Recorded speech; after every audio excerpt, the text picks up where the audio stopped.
Assalamualaikum warahmatullahi wabarakatuh.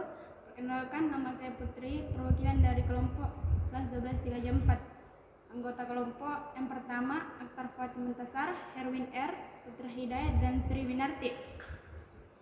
Judul proyek yang kami angkat adalah pintu otomatis berbasis Arduino.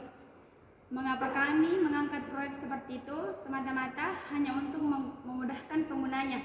Misal ada anggota keluarga yang cacat atau sudah lansia, yang tidak perlu lagi minta bantuan hanya untuk membuka dan menutup pintu, karena sudah ada pintu yang desain khusus untuk mereka dan dapat mereka gunakan secara independen. Fungsi dan tujuan dari pembuatan proyek ini: selain untuk memudahkan penggunanya, proyek ini juga berfungsi sebagai sarana pembelajaran untuk kami pribadi dan di sekolah. Tujuan dari pembuatan proyek ini adalah sebagai media pembelajaran dan memenuhi tugas yang diberikan dari sekolah. Fungsi dan tujuan itu tadi. Selanjutnya, kelebihan dan kekurangan.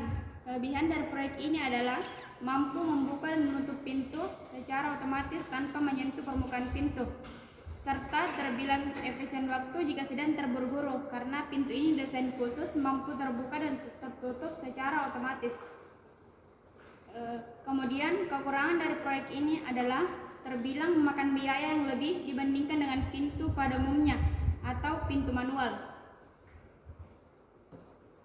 Proses pembuatannya: yang pertama pembuatan miniatur, yang kedua pemrograman pada Arduino, yang ketiga proses perakitan, dan yang terakhir pemasangan.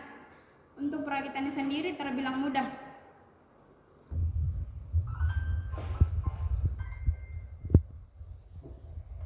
Yang pertama, kabel pertama untuk ujung female dicolokkan ke Arduino, dan ujung male ke sensor PIR bagian JNB. Kabel kedua untuk ujung female dicolokkan ke Arduino bagian pin 8 dan ujung male ke servo bagian PMW warna orange.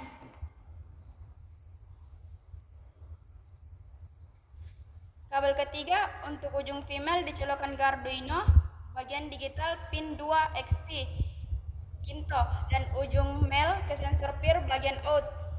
Kabel keempat untuk ujung female dicolokkan ke Arduino pada bagian ground bawah dan ujung male ke servo bagian -V supply warna coklat. Kabel kelima yaitu kabel jumper bercabang 3. Dua ujungnya berupa ujung female dan ujung yang satunya yaitu male. Bagian female pertama dicolokkan ke Arduino bagian save output dan input. Female berikutnya ke servo bagian V supply warna merah dan ujung male ke sensor PIR bagian VCC 5-12 VDC.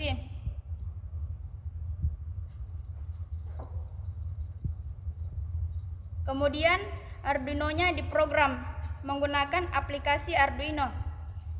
Untuk putaran pada servonya diberikan 90 derajat dan jeda 2 detik.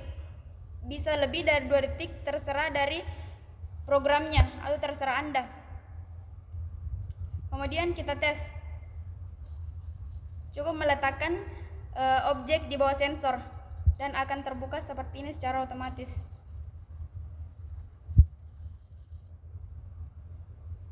Sekali lagi.